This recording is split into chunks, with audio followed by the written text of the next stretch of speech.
pertengahan di bulan Syaban pergantian buku setahun buku urang dicatat di jero berbagai catatan mingguan aya catatanana ka Karang Bolong ya Jakarta aya ka Bali aya sare di masjid di musola aya di hotel gaya muludan aya di bar aya kumplit pokona mah sebab malaikat mah teu nyaona naon ditulis bae teu bisa disogok lain cara polisi tulis bae nya komoana bae urang ditulis nonton TV aya SMS aya geus kabeh araraya masyaallah ngabonceng si Mbak aya kabeh dicatet didinya aduh engke diangsongkeun di akhirat atuh moal bisa dilain-lain ja karasa ku urang ge jahe ieu kamayaran-mayaran baso aya di dieu ya Allah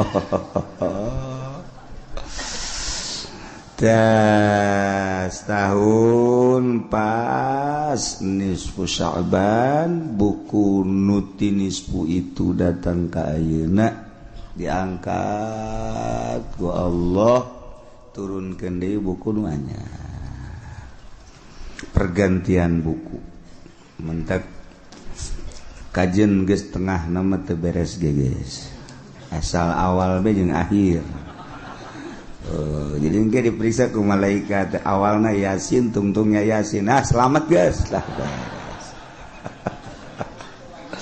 asa awal aya Yasinan di akhir aya Yasinan di tengahna kudu kabar teu mungkin cek cenah geus ieu mah langsung bae geus tuh kan untung urang.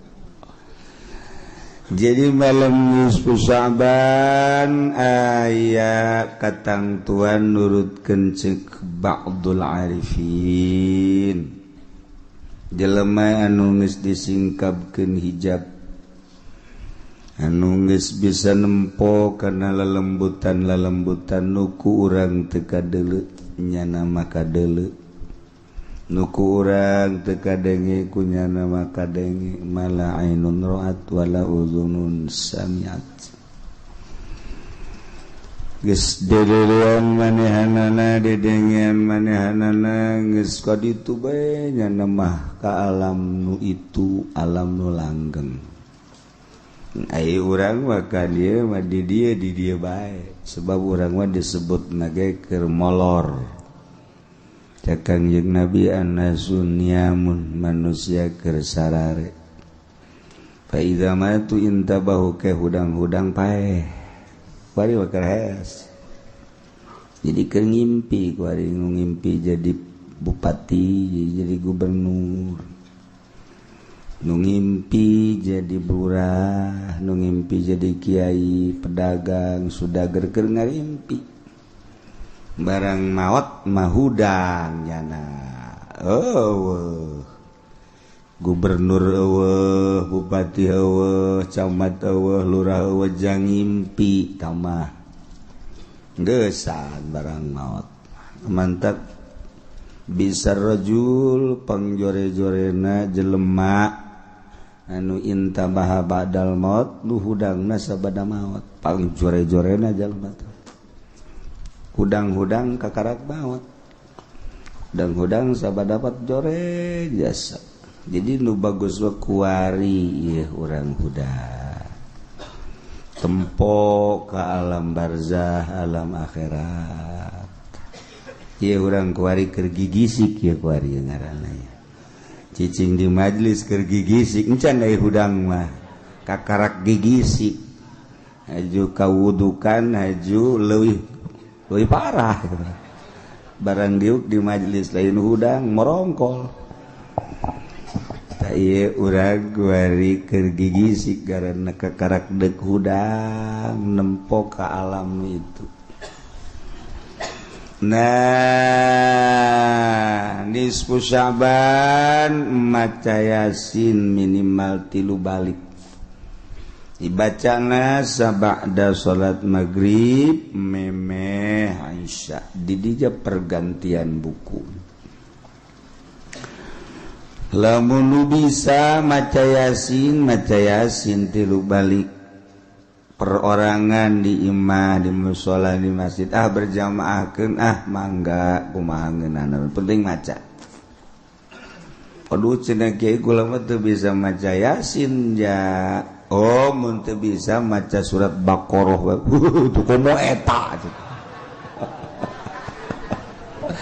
Yasin ge nu batur bisa ieu henteu atuh komo surat Baqarah atuh kulhu salila maca Yasin bareng-barengnya na diukna nganyama maca qul huwallahu Allahus samad sampai selesai kulhu ge cenah kula mah teu bisa aja parah aja berarti mah ya kulhu ge teu bisa ya aduh parah jasa lamun kulhu teu bisa lam yakunil ladzina kafaru anu normal ge teu talar lam yakunil komonya nah lamun teu talar berarti macana Fatihah bae awas yang ngomong teu bisa deh bae geus pamustungan jelema teu bisa Fatihah acan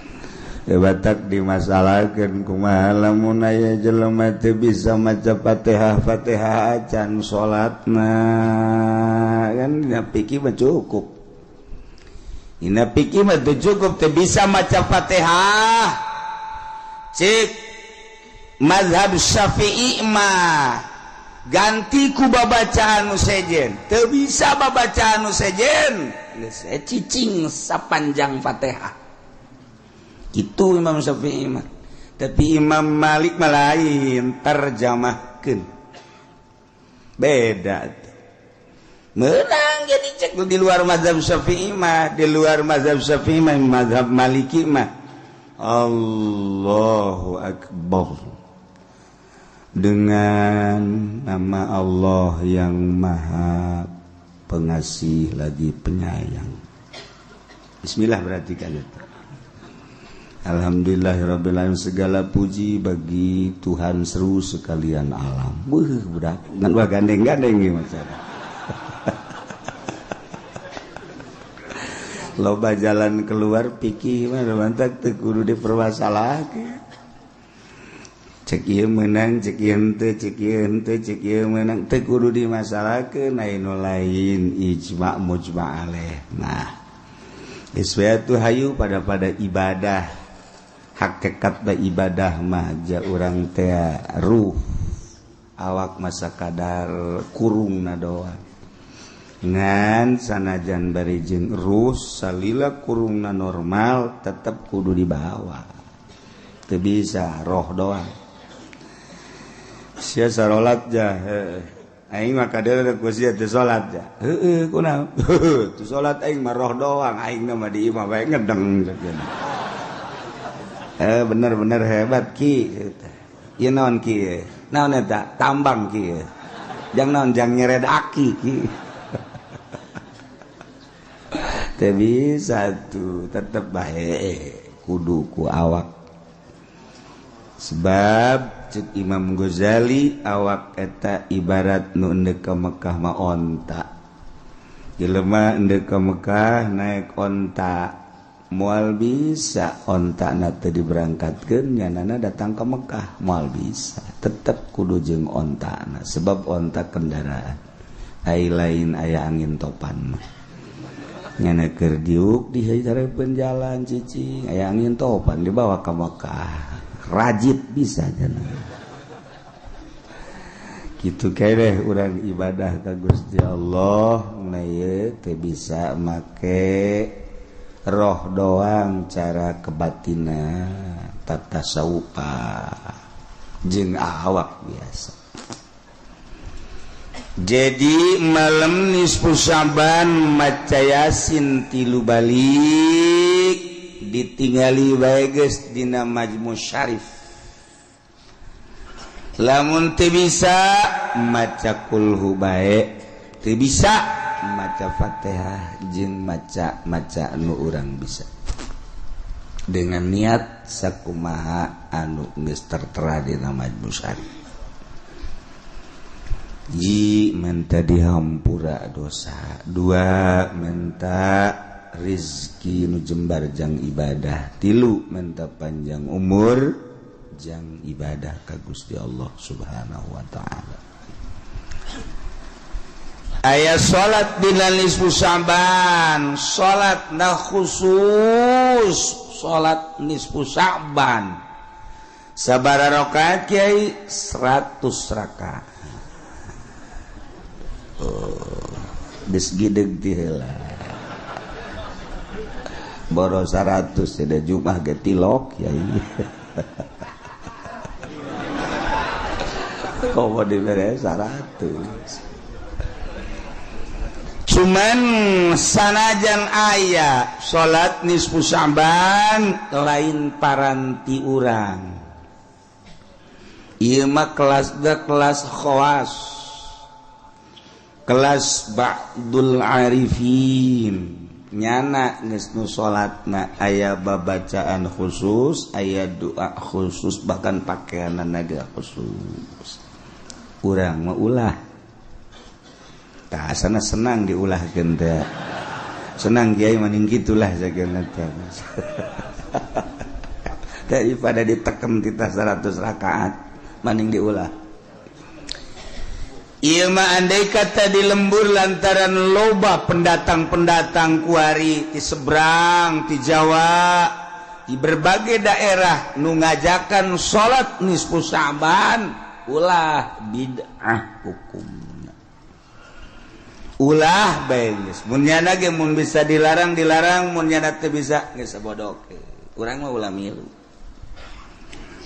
Ulah bae geus aningan urang maca Yasin tas maca Yasin salat Isya tas salat Isya mun maca Quran mun zikir mun sholawat mun teu sare kubacana kieu mun pake nonton bola eta ulah deui bae sarua teh jeung salat ulah hukum dan salat jeung main bola akur beda geser saeutik salat mah bid'ah ieu main bola mah haram beda saeutik bid'ah ge haram-haram gane beda ngaran ulah sakali deui besi aya nu ngajakan salat boh kiai boh ustad sanajan kiai luhur ulah sebab eta mah fuqaha mah kabeh ngabid'ahkeun ulah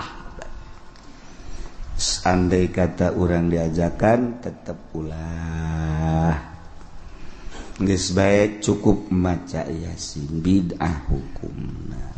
Kecuali aya jelema nu berthariqah khusus dina thariqah nyana salat 100 rakaat sebab babacaanna khusus doana ge khusus ke nyana bae nu salatna dilaksanakeun engke ba'da Isya terus 100 rakaat datang ke selesai.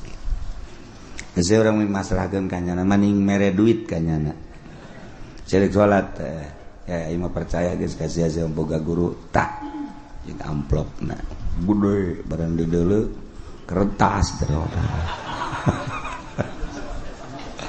ulah urang baca ieu bae di bejaan teh ari urang lembur Tangerang nama moal aya tiba heula ge Tangerang, Serang, Pandeglang, urang asli nama ngan barang loba pendatang besin neko-neko nyana ngajakan ulah geus malam Salasa nu ngitung tanggal hijina Salasa nisfu Syaban nu nanggalkeun Rebo misalna atuh malam Rebo kuat teh cenah kiai kula mah maca Yasin neuk 2 peuting malam Salasa maca malam Rebo baca sian neuk unggal peuting los terus teh kudu 2 peuting terus maca Yasin bahkan jeung beurang-beurang mah maca Yasin terus masalah.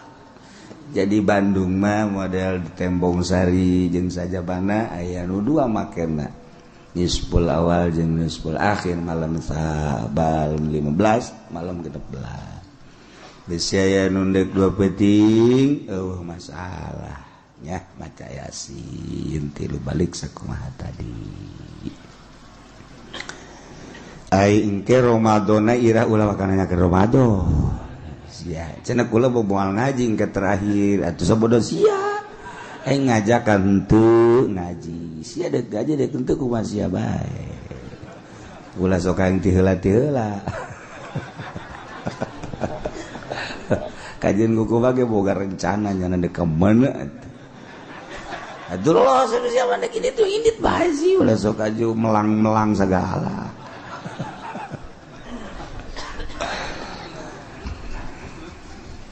Sabada musonib nyaritakeun tentang syarat jadi pemimpin nu jumlahna aya 10.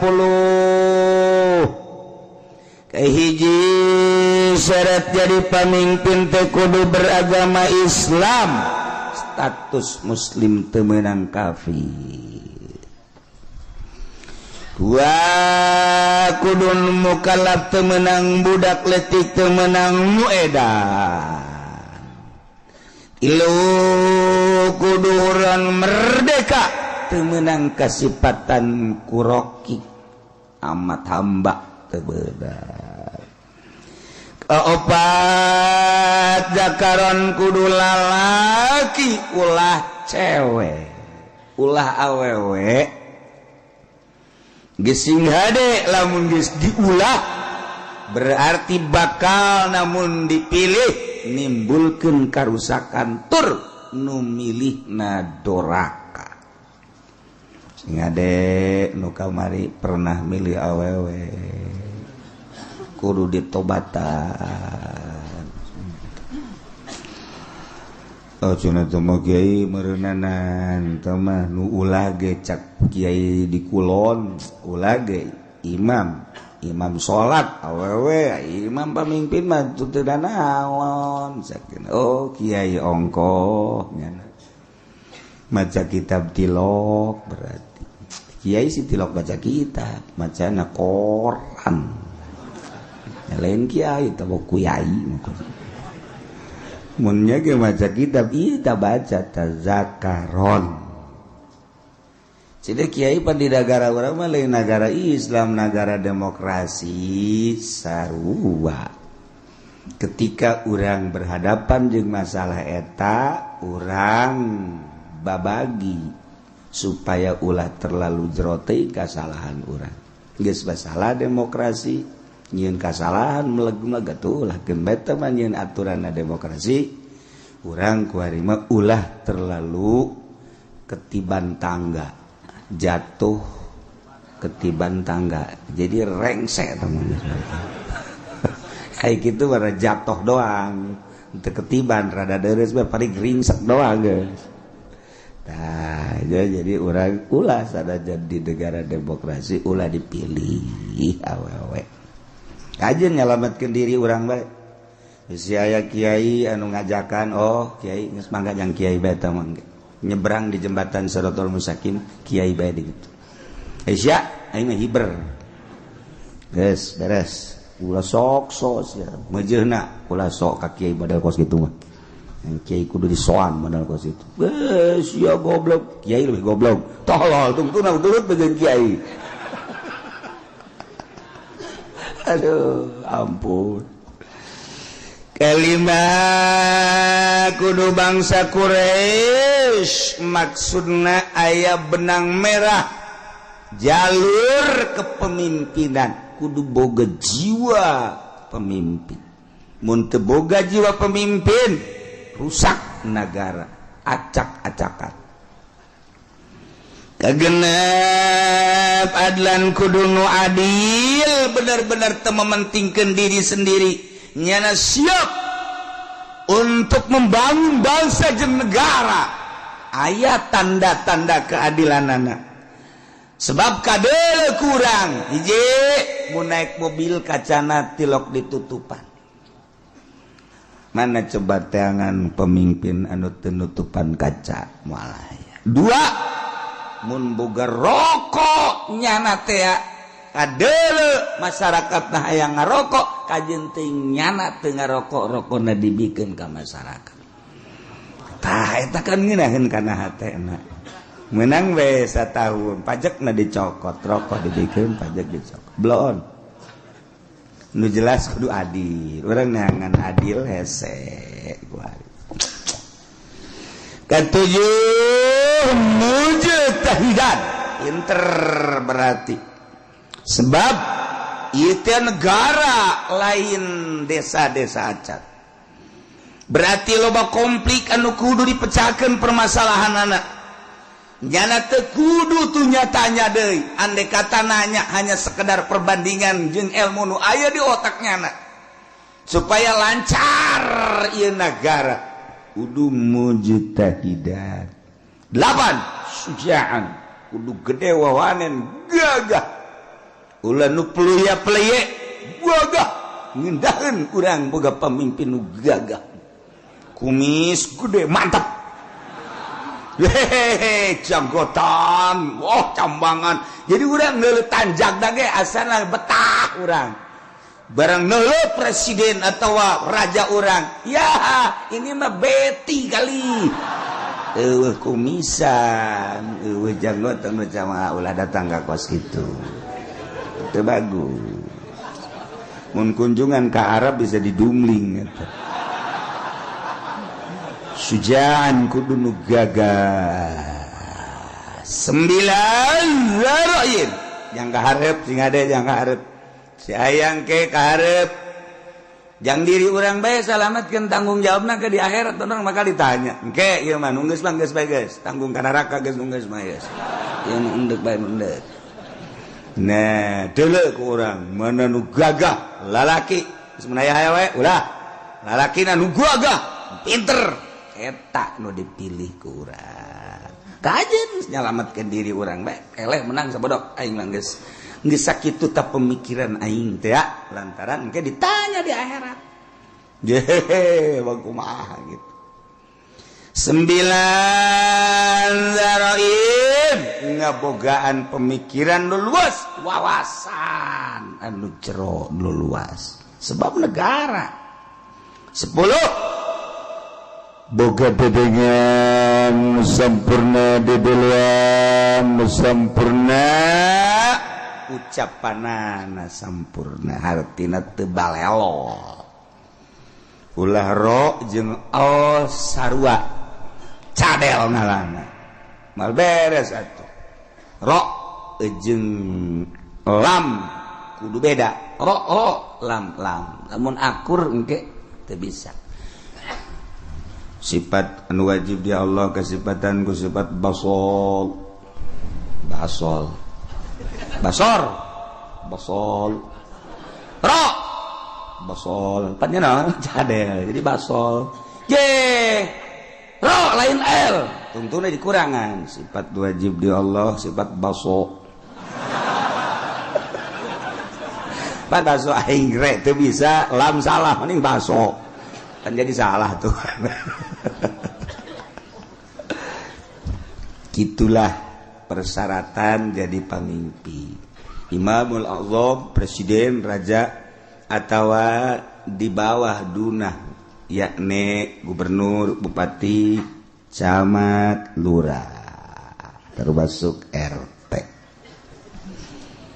itu teh raja RT teh sakarajaannya ana wae sa RT itu jadi takeun RT raja atuh pakai celana pendek pada RT raja kuari dek nyaritakeun kasahanana jadi imamah kumaha ieu sahna nyana jadi pemimpin seseorang anu memenuhi persyaratan 10 tadi sesuai dengan kriteria anu tadi nyana bisa sah memimpin bangsa kutilu perkara nomor kahiji wa tan'aqidul imamatu bil bai'ati wa tan'aqidul imamatu bisa kabundel nyangred sah maksudna jadi pamimpin sifat pamimpin yakni imam presiden gubernur bupati bil bai'ati ku bai'at di bai'at di zaman baheula pertama nu di bai'at ialah Sayyidina Abu Bakrin Siddiq radhiyallahu anhu. Pertama nu di beat jadi pemimpin adalah Sayyidina Abu Bakar Siddiq. Seluruh sahabat anu ngabogaan wawasan anu sampurna berpangkat ijtihad mujtahid berbagai kelompok tina kelompok dicepol untuk mengesahkan kepemimpinan Sayyidina Abu Bakar Siddiq radhiyallahu anhu. Datangkeun Sayyidina Abu Bakar bari Sayyidina Abu Bakar mungeun Sayyidina Abu Bakar mah. Cerik Sayyidina Abu Bakar ketika dipilih jadi khalifah embung. Masya Allah sarua ketika Sayyidina Umar ge di beat jadi pemimpin sarua sedihun Sayyidina Umar lantaran sarua jeung ngangsongkeun diri ka seuneu. Ieu nomor kahiji di beat lain hayang di beat tapi masyarakat tokoh masyarakat ngabeatnyana dijadikeun pamimpin.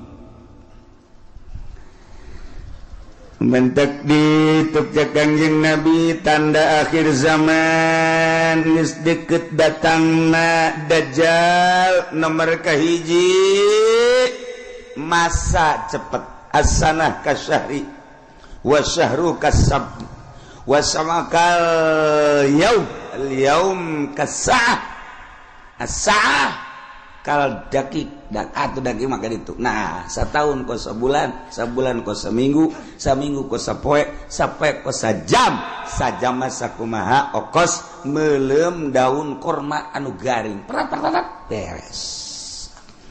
Perasaan urang di akhir zaman engke cak Kangjeng Nabi perasaan manusia di akhir zaman geus deukeut datang Imam Mahdi neta teh cepet jasa. Kuari geus hampir kabehan nyaritakeun cepet. Kaiji. Disusul kedua yang mukjizat Kangjeng datang ka kos kitu teh nyaritakeun masih kana jauh ribuan tahun ku Kangjeng Nabi geus dicaritakeun.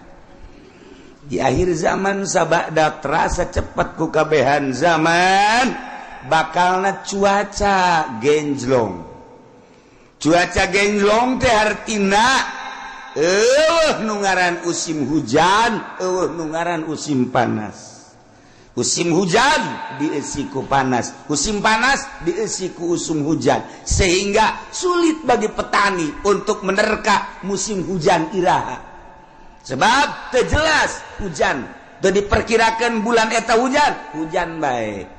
Teu diperkirakan bulan eta bakal teu hujan, teu diperkirakan bakal hujan, teu jadi genjlog waktu. Eta geus tereh deukeut Imam Mahdi datang. Nu paling deket engke setahun hujan teu eureun-eureun.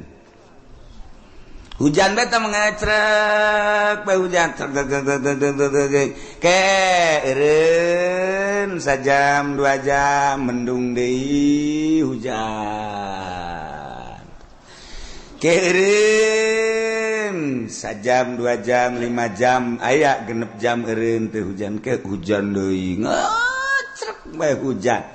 Ke aya 12 jam teh hujan berarti sapoe tapi mendung ke beuting na hujan atau peuting teu beurang hujan setahun kitu bae cuman eta hujan teh layum bitun nabat henteu ngajadikeun tatangkalan ongko hujan tapi gararing teu jaradi pepelakan nu melak naon bae ge biasana mun kahujanan nyembrung ieu mah malak garing terjadi. Nah lamun geus eta terjadi eta geus detik-detik terakhir bakal datang Imam Mahdi kuari maka karak datang ge ka hiji perasaan cepet zaman nomor kedua waktu geus sadang ngagejlog kuari musim hujan musim panas mata Kangjeng Nabi Masya Allah ieu mujizat Kangjeng Nabi kula masuk mutalaah ni mujizat pohara geus karasa kuari tinggal ngecerk hujan engke aya suara di berbagai pelosok di kaler aya suara seperti suara ki trompet atau suara ti kidul atau ti kulon suara ti wetan atau ti jerotan aya suara gesekan-gesekan atau suara ti luhur ieu geus sarua geus tereh datang. Nah ieu ngecerk hujan ti Kangjeng Nabi bakal ngecrok tapi teu jaradi tatangkala. Panas ongkoh musim hujan tapi panas. Okos urang naik mobil mewah tapi kesangan. Slow bapan ku naik mobil do mau Fortuner, AC-na gede. Tapi di jero mobil kesangan sebabnya di udag-udag hutang mobil lagi ngiriditan hutang kawin mah aya 3 aya 4 nah ngan dibobodo kabeh ge ku duitna ngahutang di bank nah ieu ge di akhir zaman baru dah jing ke baru hutang kabeh Masya Allah penelitian hadis Kangjeng Nabi akhir zaman geus rada loba di antarana engke jelema lalumpatan menuju neraka cak Kangjeng Nabi di akhir zaman mah kabeh jelema lalumpatan menuju neraka sahabat caricing bae maksudnya salah tante Kangjeng Nabi ngomong nyarita Kangjeng Nabi balik deui ngomongna di akhir zaman mah jelema lumpat kabeh ka neraka percis kos kuya mun dibahasakeun urang mah kos kuya ngagejeburkeun diri ka cai kuya di luhur aya naon bae gerbek-gerbek blus kuya mah ka cai aya naon gerbek blus ta ieu masyarakat manusia di akhir zaman percis kos kuya nyalametkeun diri ka cai ieu ge lalumpatan ka neraka. Jadi ngegejebur-jeburkan maneh ka neraka di akhir zaman mah. Sahabat tetap masih culak cileuk keneh wae. Masa sih cak hatena. Neraka kan seuneu. Mun jelema kudu ngagejeburkeun ka seuneu. Ima jelemana meureun teu normal di akhir zaman teh wae mah Kangjeng Nabi salah ye. Masih didengekeun wae ku sahabat. Asana meureun aya kekeliruan ieu Kangjeng. Kangjeng Nabi kan berusaha sadurunge winara. Sahabat teh masih kere culak cileuk. Banget teu percaya cak Kangjeng Nabi di akhir zaman ke jelema lalumpatan menuju neraka. Percis kos kuya nyalametkeun diri ngagejeburkeun ka cai. Engke jelema masing-masing kabeh berduyun-duyun. Malah mah mun aya anu rada lambat kunyana disingkirkeun lambat amat sih ka neraka. Disingkirkeun kunyana aing teh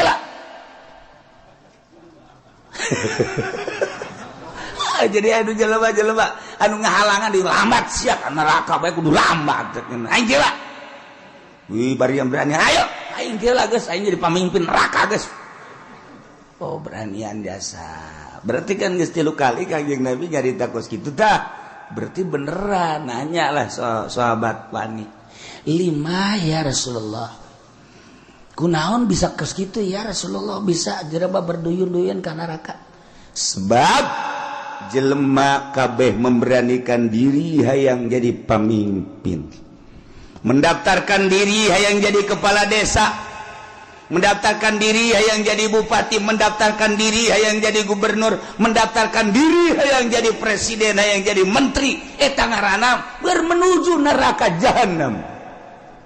Ya Allah, ya Rabbi, urang lamun ngomong kos gitu pan bupati dah kiai bibisaan. Tok sama kos gitu mah. Ya aing mah keur ngaji, sia dek ngadengekeun atuh teu kaji. Ya aing mah ngaji ge ieu bangsa jeung jelema nu kos ka dieu be nu laleutik aing. Mun kada mah teu kudu ngaji geus, ya jeung kiai Golkar bae ka ditu. aing mah keur nyaritakeun akhir zaman.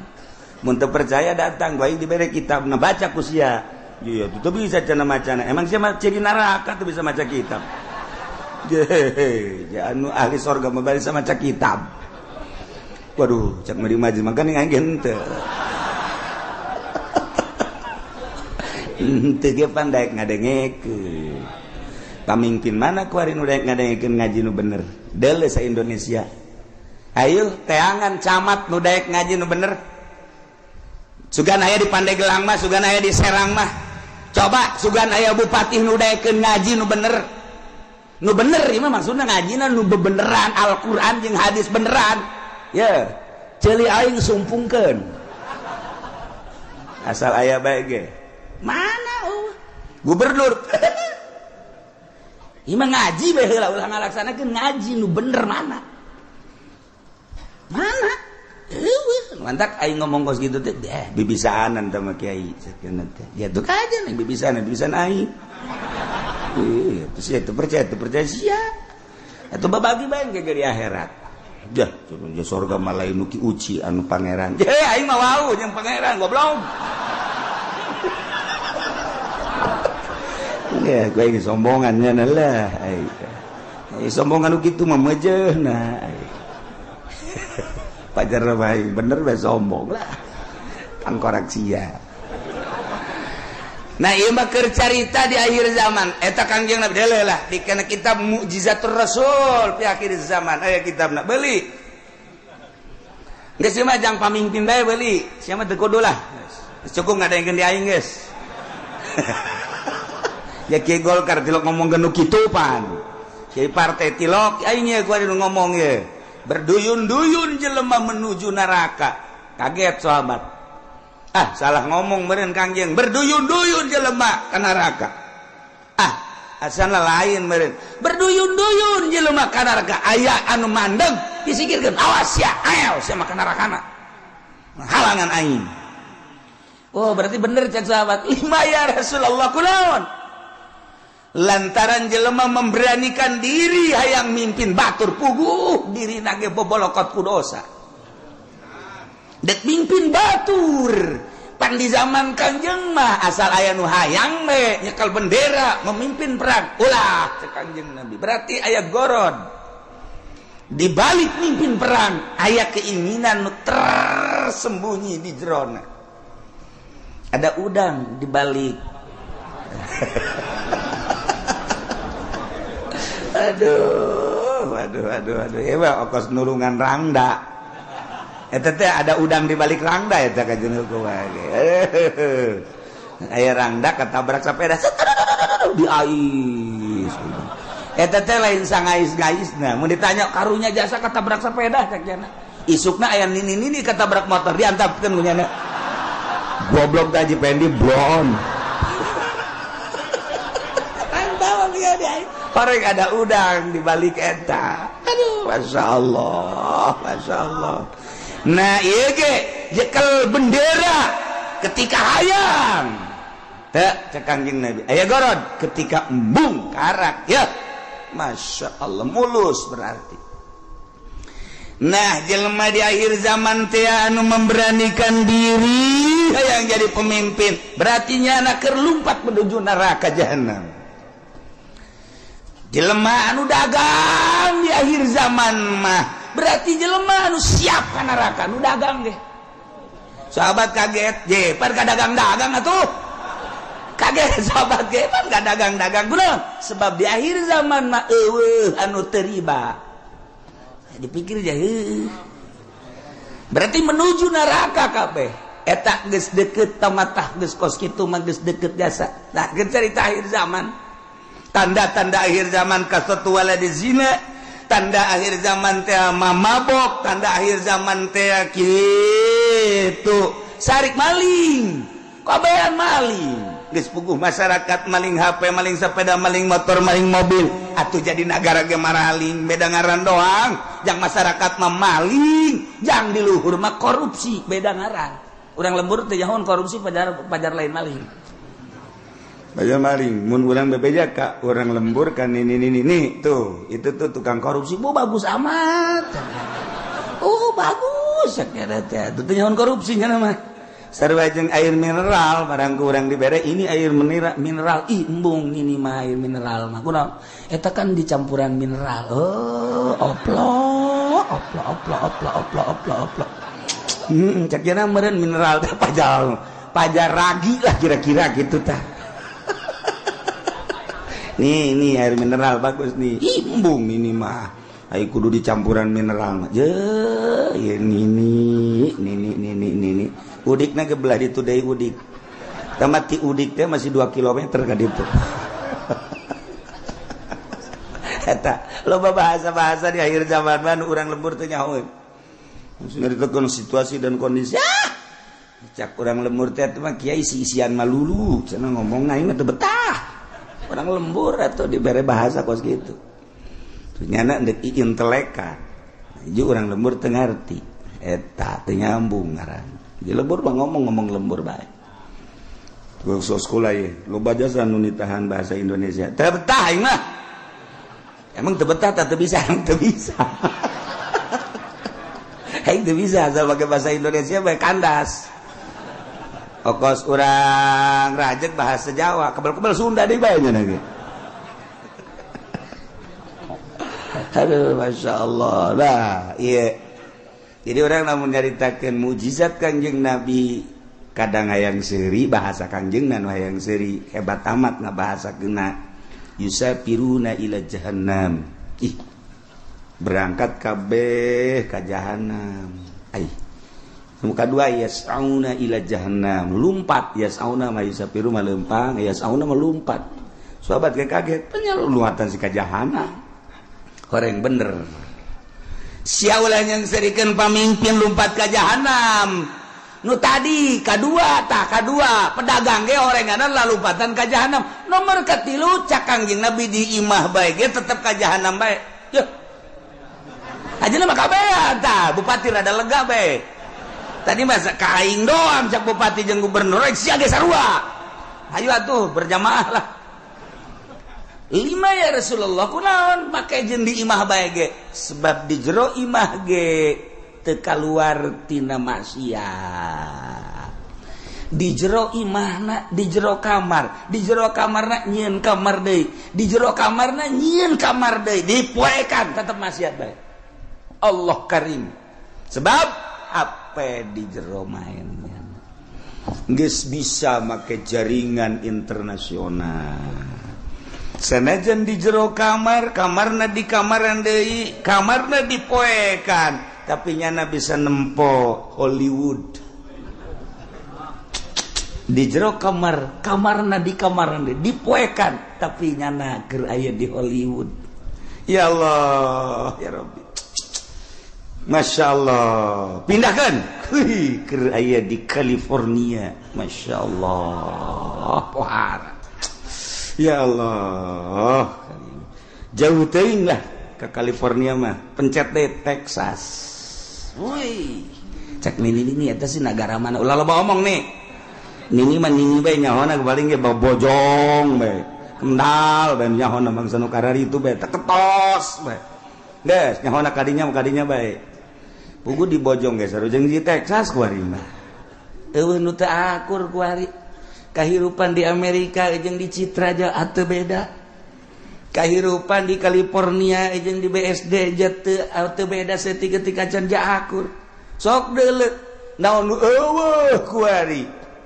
di BSD lamun di Amerika urang ningali minuman bebas urang turun di pesawat di Abu Dhabi minuman ti mimiti segede cinggir datang ka segede awak minuman haram aya digelat di Abu Dhabi, cek urang ieu negara Islam nama ieu, tapi pan minuman pohara. Meuli urang roti di dinya, plek nu belah ditu belah kulon nyelempet dibuka. Aya gambaran jeroan. Roti. Kula gitu bebejakan nu sajen kula doang eta. Besi aja mareuli. Roti meuli roti garing belah ditu belah ieu kan minuman tuh. Wow, barulut tempat tadi di Abu Dhabi. Cek teh meuli roti belah ditu tah. Nah. Meuli detik sagede korma segala naon teh. Dibeli buka aya gambaran. Ceseri emang ngerti tanawan sih. Maksudnya aya gambaran tuh pakai celana sih ya. Geus ditutupkan deh kukula lah. Dia kan banjang bawaan ka imah.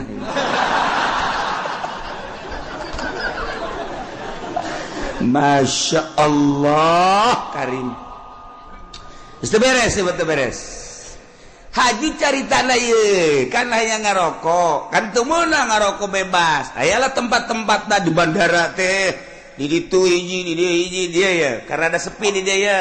Ulah asup ka dinya. Keur asup mah kula sorangan. Menang meureun samenit, brus urang baru le datang. Marah ke calana. Make sakieu. Ya, aing betah ya cek. Perlakuan ngalakukeun nu teu senonoh di jero dihareupeun manusia-manusia geus biasa. Kaluar we kula. Masyaallah Karim. Eta di Abu Dhabi, kos kitu di Abu Dhabi encan di jerona eta kakarak di bandara. Masya Allah Karim, encan di Amerika, encan di Inggris, encan di Jerman, di Prancis. Teu kudu jauh-jauh di urang emang kumaha gitu. Masya Allah. Tanyakeun ke kacamat ge. Pan nanyakeun kacamat berarti rahasia. Geus teu kudu nanyakeun ka urang lembur kacamat, camat anu gaul tapi camat. Saha? Teu jauh kula wae, teu jauh gitu. Jauh jasa. 1 2 3 4 camat nu gaul nu sok biasa kapanggih di satelit. Terus siapa semuanya satelitnya tadi mana? Dasar lembur siapa? Kampungan. Kos gitulah Indonesia eta ge Tangerang. Mantak berduyun-duyun menuju neraka. Di akhir zaman geus eueuh anu henteu lumpat ka neraka. Cerik kabeh sahabat ketika cerik tetapi aya keneh manusia di eta zaman anu tetep ngomongna teger bae nyana menjaga mata ceuli jeung sajabana tetep bae ka Allah eta teh cek Kangjeng Nabi saeutikna ge saeutik deui qalilan bahasa qalil teh saeutik aqol min golil jadi itu bahasa Kangjeng Nabi aqol min golil leuwih saeutik tinu saeutik jasa mun cak urangna saeutik jasa eta ge direntogan bae ku bangsana deui nyana negakeun ke hak negakeun adil jujur dina kakarak nyarita doang geus direntogan ku berbagai tokoh ku berbagai masyarakat jeung ku berbagai tapi tetap aya bae cek Kangjeng Nabi datang ka engke Imam Mahdi turun datang ka Dajjal aya bae hiji mah setiap negara kabupaten dibere ku Allah hiji. Cuman geus hese nyalametkeunana sakadar nyarita.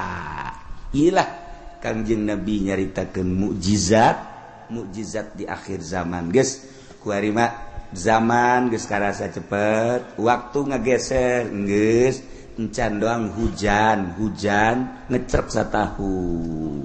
Angkep pulang. Lamun kula nyaritakeun Mekah bakal dilebaran, Madinah bakal diberet geus. Eker malah. Nah, ieu tinggal hujan ngecek satahun tapi teu jaradi. Naon teu jaradi. Jelema berduyun-duyun menuju neraka jahanam. Teu karasa. Masya Allah. Tetep urang nu mantak ngaji, urang hayang salamet. Mudah-mudahan urang kabehan disalametkeun ku Gusti Allah. Keluarga urang pemajikan anak incu urang disalametkeun. Pamimpin urang geja eta mah ku nafsuna ieu ketika nyana ngaragap nurani nama tetepnya lagi ceurik sarua bae hayang salamet. Mudah-mudahan dibere babalik pikir kemudian nyana bisa ningali ka arah anu salamet. Amin ya rabbal.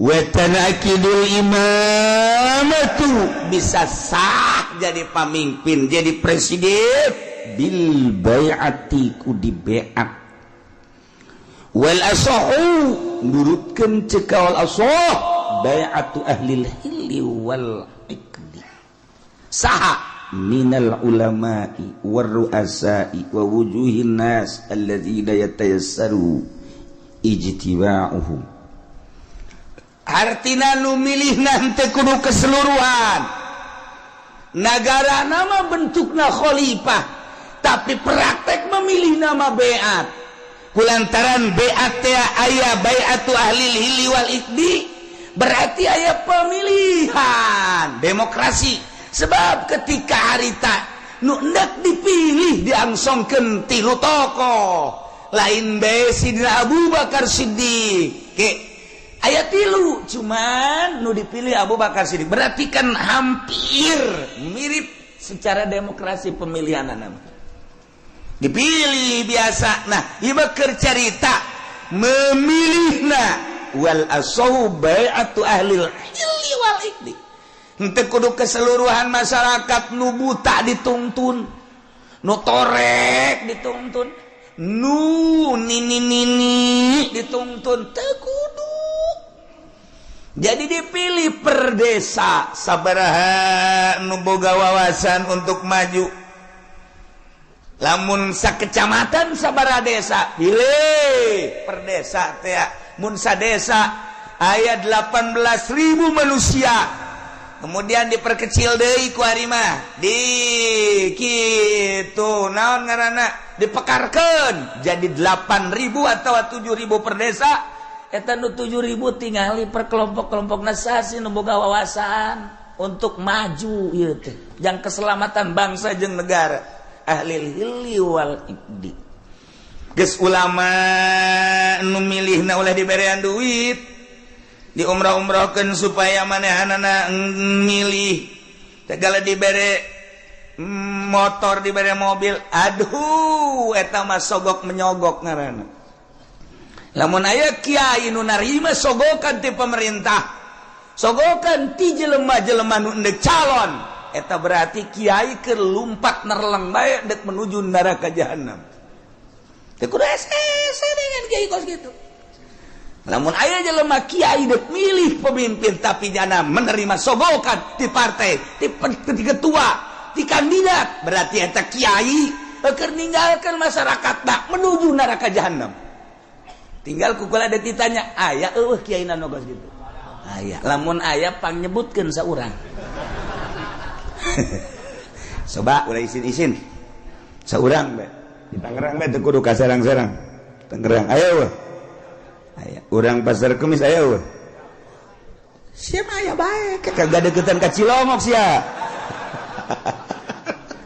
sia mah deuk ka aing meureun kajen kumaha ge dasarna sia mah ekstrim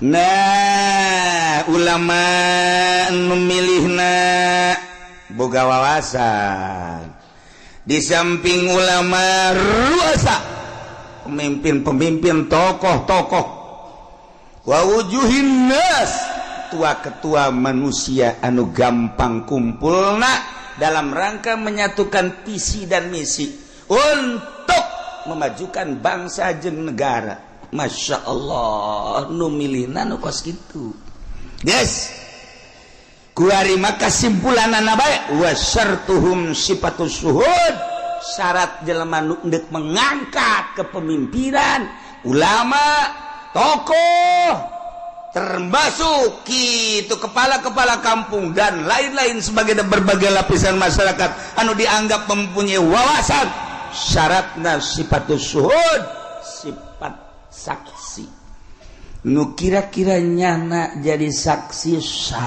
sah berarti kasifatan minal adalah wa gaya nu milihna kira-kira sah teh jadi saksi sah berarti ngabogaan sifat adalah eta jadi henteu sakabehna ieu mah kabeh kita milih nu embung dibere duit anu embung ge dibere mobil keuna ngeungkeuy milih ka ditu dipaksa ngaranna eta kos kitu mal beres satungtung pemilihan umum model kos kitu nagara ulah diharapkeun kudu beres satungtung kiai nu endek ngararapi ngabantuan jangan luruskeun nagara nyana ngabutuhkeun kana sogokan keneh ieu mal beres nagara nyana nu sok pidato wow rosy wal naon gara-gara dituna